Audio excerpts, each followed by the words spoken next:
In the wake of Brian Epstein's death on August 27, 1967, the Beatles found themselves at a crossroads, uncertain about their next steps. The band's future, both professionally and personally, seemed unclear, as Epstein had been not only their manager but also a key figure in guiding their careers. In response to this uncertainty, the band members, along with some of their trusted associates, gathered at Paul McCartney's house in London on September 1st to discuss how they would move forward. After much deliberation, they made the decision to continue with their planned TV special, Magical Mystery Tour, which had been conceived prior to Epstein's passing. On September 11, 1967, the Beatles embarked on what would become one of their most surreal and experimental projects to date. The starting point of the Magical Mystery Tour was Allsop Place in London, located near the Baker Street Underground station. The coach, which was to carry the Beatles and their entourage, was initially scheduled to depart at 10:45 a.m. However, the bus was still being decorated with colorful lettering and designs for the tour, resulting in a 2-hour delay. A total of 43 people, including family members, friends, fan club staff, actors, and various other participants, were set to join the journey. For added nostalgia, the bus set off from the same small street that had once served as the departure point for the Beatles' early road shows in 1963, when they toured with other artists like Roy Orbison, Chris Montez, and Tommy Rowe. During the wait, Paul McCartney took the opportunity to visit the London Transport Cafe above Baker Street Station, where he signed autographs and enjoyed a cup of tea. He later accompanied Mal Evans to Soho to pick up uniforms for the tour's driver and courier. Once the bus was ready, Neil Aspinall handed out £5 notes to the passengers to cover meal expenses for the duration of the trip. The journey then proceeded, with John Lennon, George Harrison, and Ringo Starr joining the tour in Virginia Water, Surrey, near their residences. Filming began soon after the bus hit the road, with the group improvising scenes both inside the coach and during a lunch break at the Pied Piper restaurant in Basingstoke, Hampshire.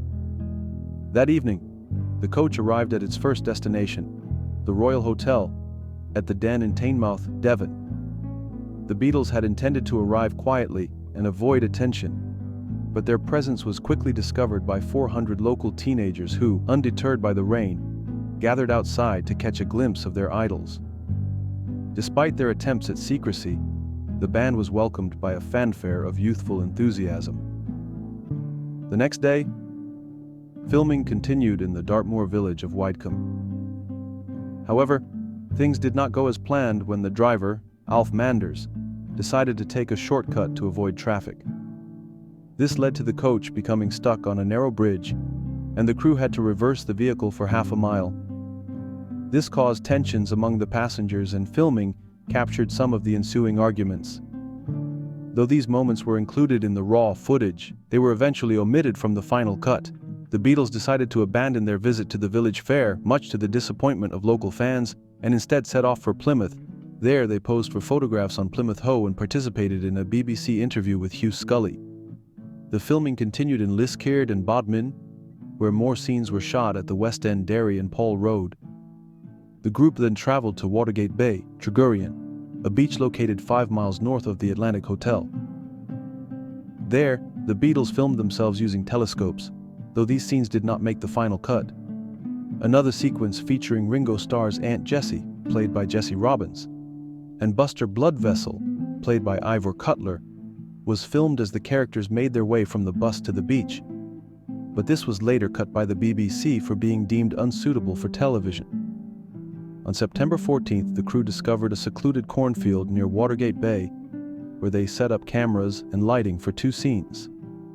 The first involved passengers crowding into a small tent, and the second featured George Harrison meditating while wearing a large blue jacket.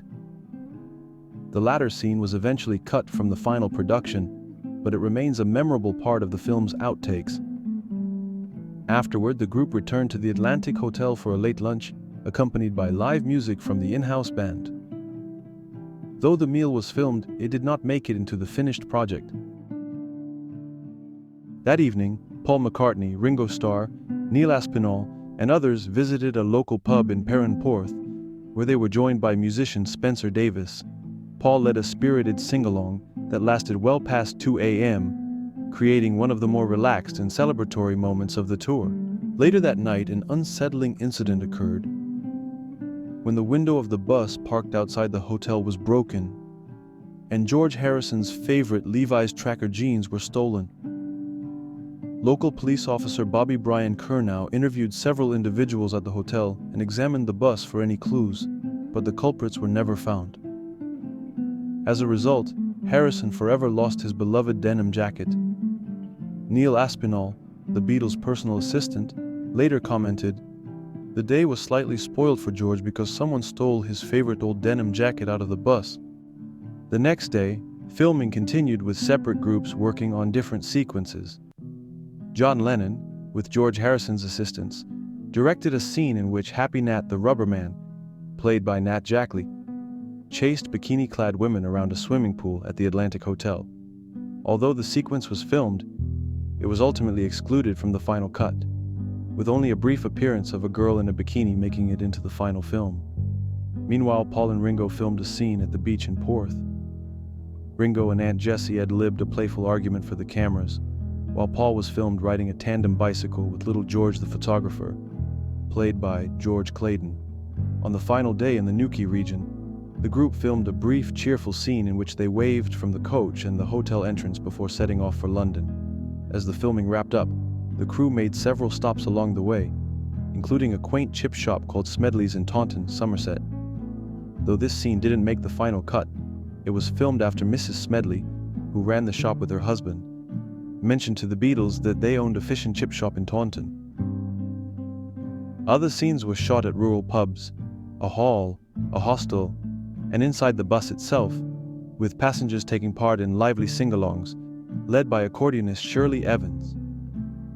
Filming resumed on September 18th at the Raymond Revue Bar strip club in Soho, where the Beatles and their entourage watched performer Jan Carson, while the Bonzo Dog Doo-Dah band played Death Cab for Cutie.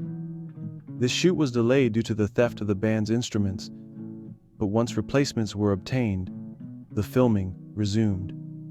In the final edit, a censored sign was placed over Carson's exposed chest, a strategic decision to avoid the scene being cut by the BBC or other broadcasters. The remaining days of filming took place at West Malling Air Station in Maidstone, Kent, where the Beatles and their crew worked on various interior and exterior scenes. The location was chosen due to short notice and the band's inability to secure studio space in London. The Beatles rented the army base for the week, allowing them to film in a spacious environment.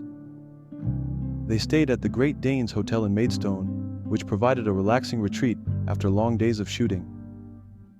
On the final day of filming, a grand ballroom set was constructed inside a large aircraft hangar where the Beatles filmed the grand finale of the special.